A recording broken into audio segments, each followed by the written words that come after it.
Hey everyone, welcome back to Inside Indiana Overtime. Alex McCarthy, Jordan Gusky, Assembly Hall again. It seems like we just did this a few days ago.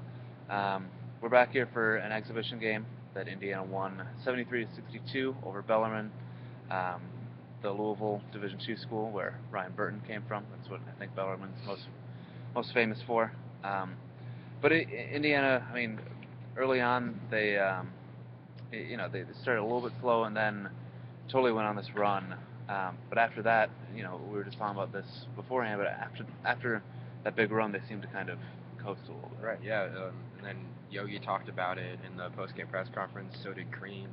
They have to play for all 40 minutes, and once they built that 20-point lead after the 18-0 run, they did, so they just seemed to coast. They didn't really pressure as much on defense, and that allowed for some really nice screens by Bellarmine, which really, as Yogi pointed out, led to the three straight three-pointers to start the second half for Bellarmine, which is a part of a 13-0 run. That kind of got them back into the game for a little bit, but then, as we said, that's when Indiana pushed back a little bit. They built their lead back, and then it was just kind of a little touch and go of Bellarmine would go on a little quick run, and then Indiana would score a little bit because they realized that they were about to maybe go down a deep end there. But yeah, really, they only played well when they really needed to. Other than that, they just did the bare minimum. Yeah, it was kind of the typical exhibition game where one team is vastly better than the other one, but the better team is just it's hard to really get fired up, I guess, when you're playing Bellarmine and it's not really buzzing here in Assembly Hall. There weren't that. I mean, it was a decent crowd, for an exhibition game, but it just obviously didn't really have the atmosphere of a big game. And Indiana was really reliant on its big two players in Yogi Ferrell and Troy Williams. Right. They took more than half the team's shots. They scored a combined 41 points Right. out of Indiana's 73.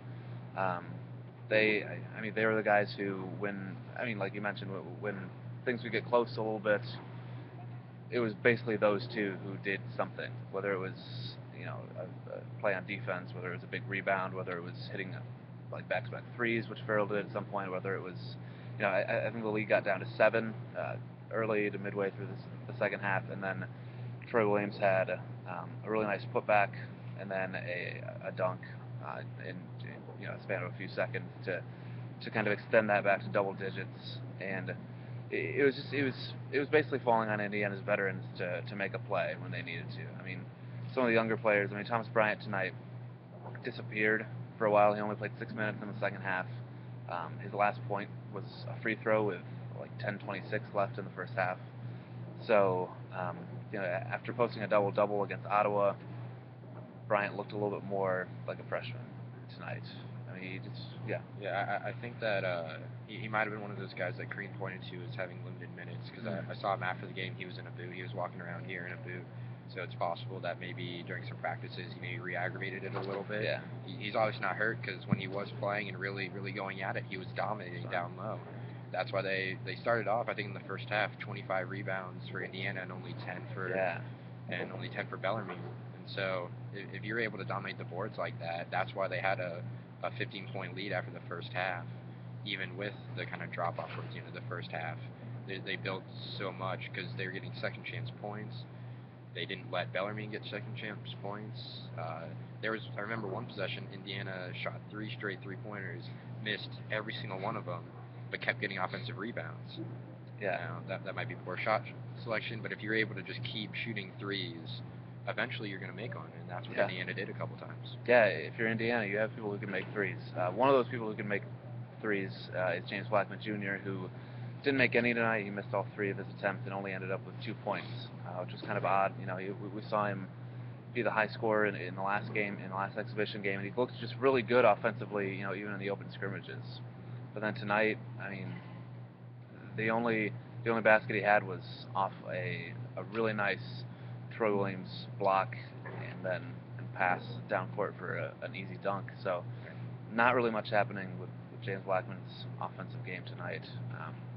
Obviously, it's not like he's gonna average 2 points a game this season. So I wouldn't say it's a huge concern or anything like that, just because Williams and Ferrell picked up the slack, and you got some little contributions from other guys off the Right. bench. I mean, 12 um, guys get minutes. yeah, Yeah, so they played pretty deep.